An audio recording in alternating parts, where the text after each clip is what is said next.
Hello, good morning. Bangalore Sunday Bazaar just 3,500 rupees. BMW bike ಇದೆಯಲ್ಲ 35 lakhs. ಇದು Bangalore Sunday ಬಜಾರಲ್ಲೇ just 3,500 3,500 ರೂಪಾಯಿ. Sunday ಬಜಾರಿಂದ ತಗೊಂಡು ಬಂದು ಮನೇಲಿ ಪೂಜೆ ಮಾಡಿಸಿ ಸೈಕಲ್ ಹೊಡಿತಾ ಇದ್ದೇನೆ. ಅಕ್ಕಪಕ್ಕದವರೆಲ್ಲ ಫುಲ್ ರಶ್ ಆಗಿಬಿಟ್ಟಿದ್ದಾರೆ. ನಮ್ಮನೆ ಹತ್ರ ಎಷ್ಟು ಕೊಟ್ಟರೆ ಸೈಕಲಿಗೆ ತುಂಬ ಚೆನ್ನಾಗಿದೆ, ಎಲ್ಲಿ ತಗೊಂಡ್ರಿ ಅಂತ. 3,500 ಅಂದ ತಕ್ಷಣ ನಂಗೂ ಬೇಕು ಅಂತ ಜನ ಬರ್ತಾ ಇದ್ದಾರೆ. ಇದು ನಾನು ಚಿಕ್ಕದಲ್ಲಿ ಸೈಕಲ್ ಹೊಡಿಲಿಕ್ಕೆ ಊರಲ್ಲಿ ಇರಬೇಕಾದ್ರೆ ಯಾರು ಕೊಡ್ತಾ ಇತ್ತಿಲ್ಲ. ಅವಾಗ ₹1 ಎಂಟಾಣಿ ಗಂಟೆಗೆ ₹1 ಅಂತೆಲ್ಲ ಸೈಕಲ್ ಇತ್ತು, ಅದನ್ನ ತಗೊಂಡು ಹೊಡಿತಾ ಇದ್ವಿ. ಇನ್ನೊಂದು ಸೈಕಲ್ ತಗೊಂಡು ಯಾರಾದರೂ ಮನೆ ಹತ್ರ ನಿಲ್ಸಿದ್ರೆ ಸಾಕು, ಒಂದು ರೌಂಡ್ ಕೊಟ್ಟು ಹಿಂಗೋಗಿ ಹಂಗೆ ಬಂದ್ಬಿಡ್ವಿ ಅಂತೇಳಿ ನಾವು ಕಾಯ್ತಾ ಇದ್ವಿ. ಅದೊಂದು ಸನ್ನಿವೇಶ ಇತ್ತು.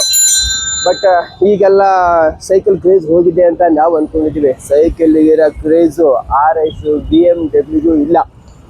ಹಂಗೆ ಇನ್ನೊಂದು, ನಾನು ಸೈಕಲ್ ತಗೋಬೇಕು ಅಂತ ಹೇಳಿ ಆಫೀಸಲ್ಲಿ ಕೊಲೀಗ್ಸ್ಗೆ ಮತ್ತು ಪಾರ್ಟ್ನರ್ಸಿಗೆ ಹೇಳಿದೆ. ಎಲ್ಲರೂ ಬೇಜಾರು ಮಾಡ್ಕೊತಾರೆ, ಯಾಕೆ ಸರ್ RX ತಗೊಳ್ಳಿ, KTM ತಗೊಳ್ಳಿ, BMW ತಗೊಳ್ಳಿ ಅಂತೇಳಿ. ಇದು ಕೂಡ ಥ್ರಿಲ್ಲು ಮತ್ತು ಫೀಲಿಂಗ್ಸು ಅವ್ಯಾವುದು ಇಲ್ಲ. ಪೆಟ್ರೋಲ್ ₹1,000 ರೇಟ್ ಆಗಲಿ ನಮಗೇನು ಚಿಂತೆ ಇಲ್ಲ. ಸೈಕಲ್ ತಗೊಂಡು ಫ್ರೀ ಏರು ಗಾಳಿ ತುಂಬಿಸ್ಕೊಂಡು ಬೆಂಗಳೂರಲ್ಲ ಎಲ್ಲಿ ಬೇಕಾದರೂ ಓಡಾಡ್ಬೋದು. ಮೋದಿ ಹೇಳಿದಾರಲ್ಲ, ಬ್ಯಾಟ್ರೀಸ್ ಬೈಕ್ ಯೂಸ್ ಮಾಡಿ, ಸೈಕಲ್ ಯೂಸ್ ಮಾಡಿ ಅಂತ ಹೇಳಿ. ಮತ್ತಿನ್ನೇನು ತೊಂದರೆ?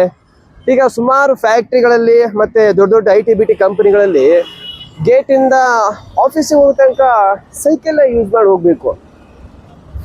ಇದು ನಾನು ಸೈಕಲ್ ಹೊಡಿಬೇಕಾದ್ರೆ ತುಂಬ ಜನ ಕೇಳಿದ್ರು, ಯಾರು ನಿಮ್ಮ ಮಕ್ಕಳಿಗ ಅಂತೇಳಿ. ಅವ್ರಿಗೆ ಯಾರಿಗೂ ಹೇಳಲಿಲ್ಲ ಸೈಕಲ್ ನಂಗೆ ಅಂತ ಹೇಳಿ. ಓಕೆ, ಟಾಟಾ, ಬಾಯ್ ಬಾಯ್. ಸೈಕಲ್ ಹೊಡಿಬೇಕು, ಟೈಮ್ ಆಯಿತು.